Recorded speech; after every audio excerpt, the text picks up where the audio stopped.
Another good thing to have around for during your cancer treatment, since the patient's immune system gets lowered quite a bit during the chemo, radiation, and all that they're doing to their body, there is a whole thing about infections and how to prevent infections. And so I just printed a bunch of it. It was maybe too much information, but I posted it on one of our doors so we could kind of have a reminder here of things to do and not to do to keep him healthy. Like, it says on there showering every day is really important to kind of keep germs away. Let me just see here. Washing your hands constantly is also important. But after touching your animals, so we have 2 pets, so we didn't really want to share their germs, so we were making sure he washed his hands after he pets them. Um,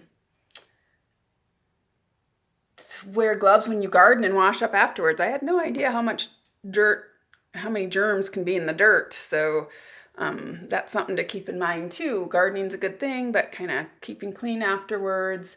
Um, don't get manicures or pedicures from salons and spas. I didn't think about that one. Wear shoes all the time. How to take care of any cuts, because you really want to avoid any cuts, like especially for his cancer.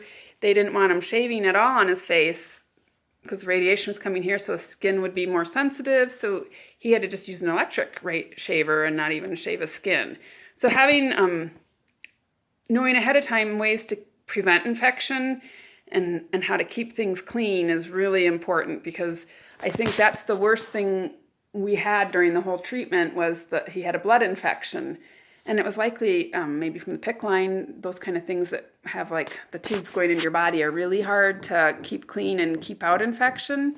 So that's probably where his came from. But that was the worst part of the whole treatment, was dealing with that infection, and he had to be in the hospital um, and be on like really strong antibiotics for a while. So keeping clean, keeping the house clean. Before we started this, we went and just scrubbed the whole house because we're in a fixer-upper too, which wasn't ideal because construction dust isn't good for the cancer patient either.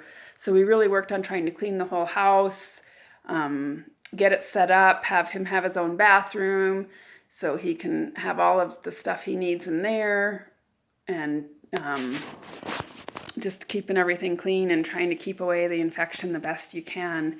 We are doing this during the COVID-19 quarantine, which helped and hurt in a lot of ways. It helped because we were already then with COVID and the cancer really just quarantining and not going out and seeing people, because we just, he couldn't get COVID, but we didn't want him to get anything like a cold, flu from anybody.